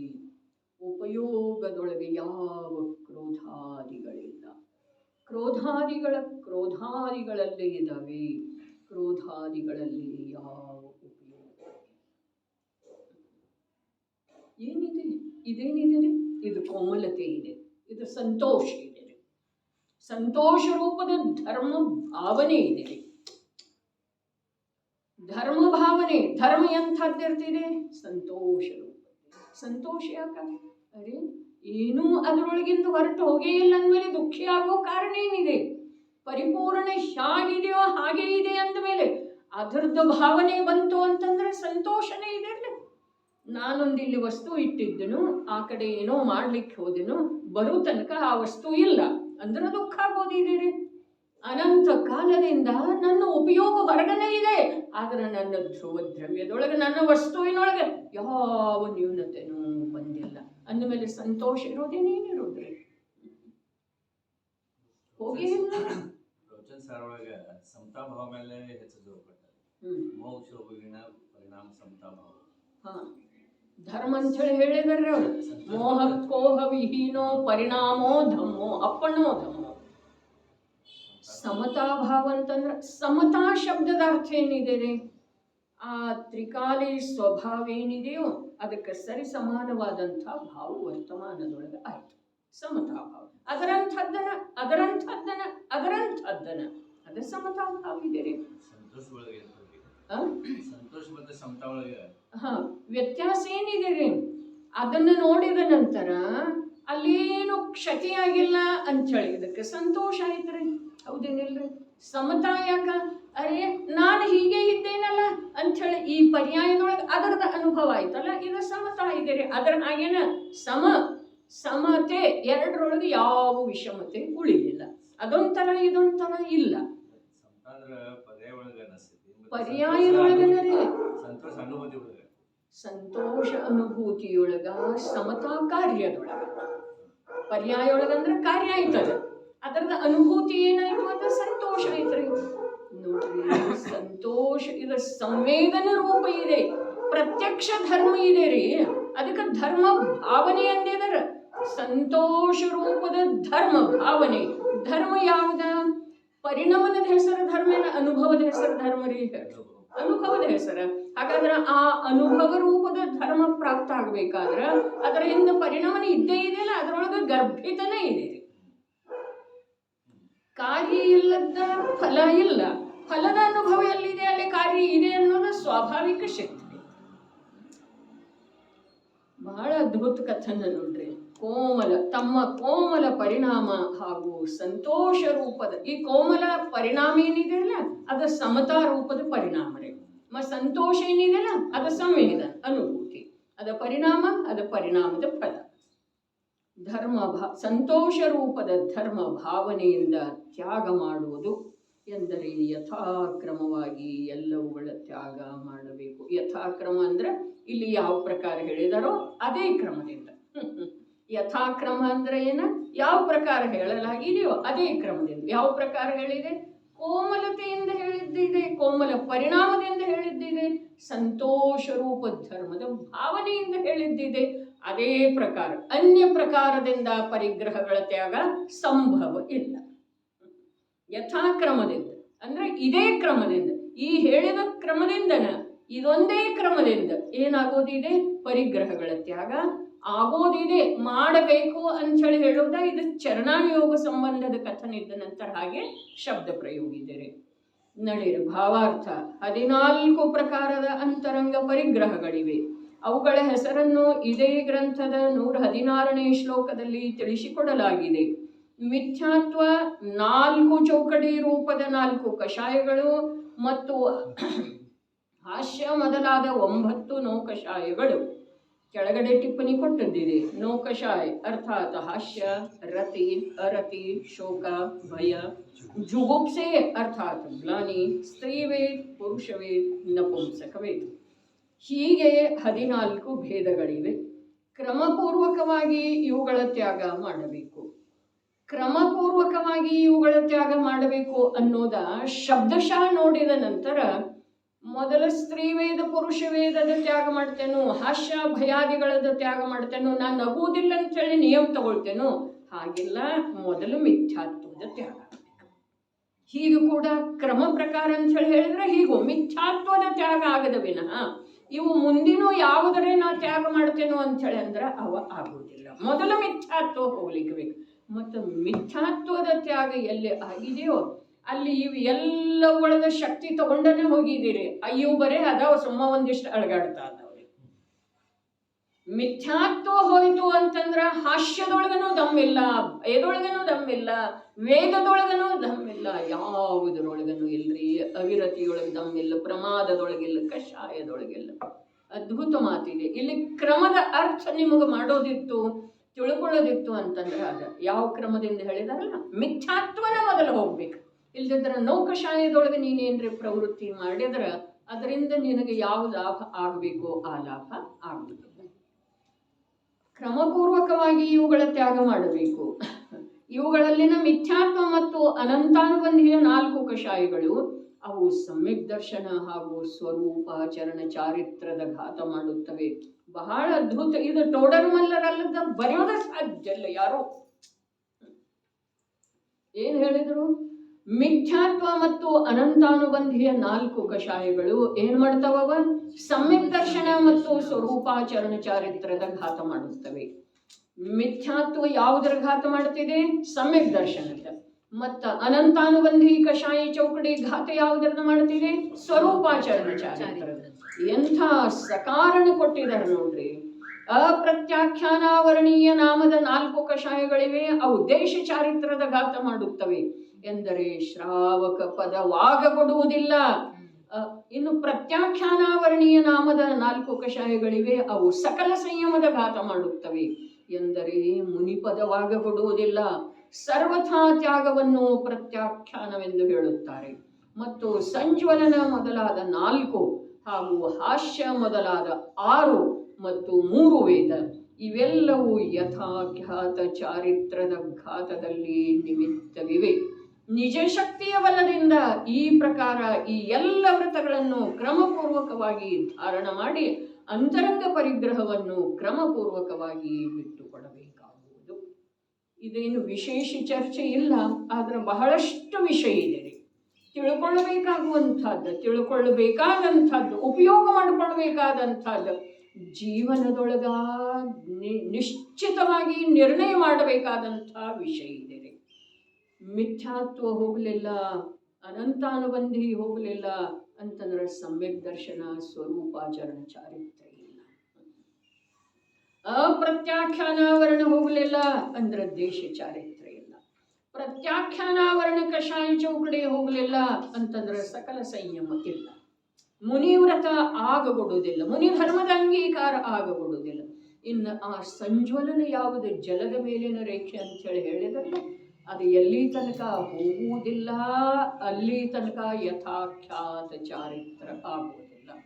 ಮುಂದಿನೂ ಪ್ರಬಲದವೋ ಅಥವಾ ದುರ್ಬಲದವೋ, ಮೊದಲಿಂದ ಪ್ರಬಲ ಇದೆಯೋ ಅಥವಾ ದುರ್ಬಲ ಇದೆ, ಅಥವಾ ಎಲ್ಲವೂ ಅವುಗಳ ಸ್ಥಾನದಲ್ಲಿ ಪರಿಪೂರ್ಣ ಶಕ್ತಿವಂತ ಅದವೋ, ಹಾಗಾದ್ರೆ ಅವುಗಳಿಗೆ ಶಕ್ತಿ ತುಂಬಿದವರು ಯಾರ? ನನ್ನ ದುರ್ಬಲತೆ.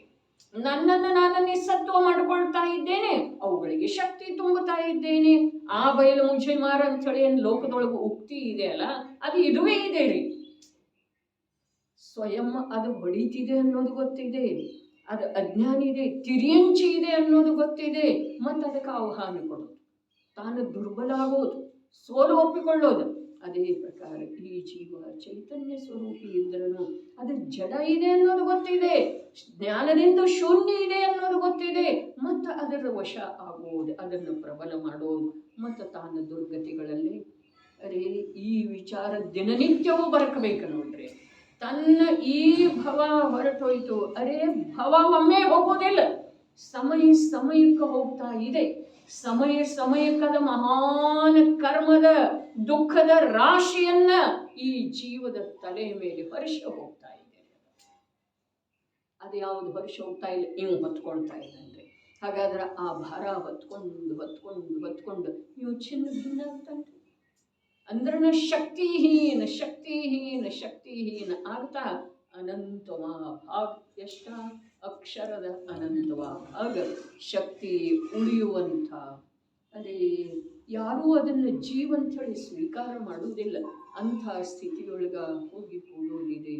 ಅದಕ್ಕೆ ಸ್ವಾಮೀಜಿ ಹೇಳಿದರು, ಇಲ್ಲಿ ಈ ಲೋಕದೊಳಗ ಅವರು ಅಂಥೇಳಿ ಸಾಯ್ತಾ ಇದ್ದಿ, ಅಲ್ಲಿ ನಿನ್ನನ್ನು ಜೀವಂತೇಳಿನ ಯಾರು ತಿಳಿಯುವುದಿಲ್ಲ. ಇಲ್ಲಿ ಎಷ್ಟು ಪ್ರಾಣ ಕೊಡ್ತೇವ್ರಿ, ಮರ್ಯಾದೆ ಸಲ್ಲೋದು, ಮರ್ಯಾದೆ ಹೋಗ್ಬಾರ್ದು. ಅರೆ ಮರ್ಯಾದೆ ಹೋಗ್ಬಾರ್ದು, ಈ ಮಾತು ಸತ್ತಿದೆ. ಅದರ ಮರ್ಯಾದೆ ಯಾರ್ದ ಮರ್ಯಾದೆ? ಆತ್ಮನ ಮರ್ಯಾದೆ. ಯಾರ ಎದುರಿಗೆ? ಅನಂತ ಸಿದ್ಧರ ಎದುರಿಗೆ, ಅನೇಕ ಅಸಂಖ್ಯ ಸಾಧು ಸಮೂಹದ ಎದುರಿಗೆ ಮರ್ಯಾದೆ ಹೋಗ್ತಾ ಇದೀರಿ. ಯಾವ ಕಾರಣದಿಂದ? ದೇಹ ನಾನು, ಇದು ಹೀಗಿದ್ರೆ ಒಳ್ಳೆಯದಲ್ಲ, ಇದನ್ನು ಹೀಗೆ ಮಾಡಬೇಕು. ಈ ಕಾರಣದಿಂದ, ಇಂಥ ಭಾವಗಳ ವಿಚಾರಗಳ ಕಾರಣದಿಂದ ಮರ್ಯಾದೆ ಹೋಗ್ತಾ ಇದೆ.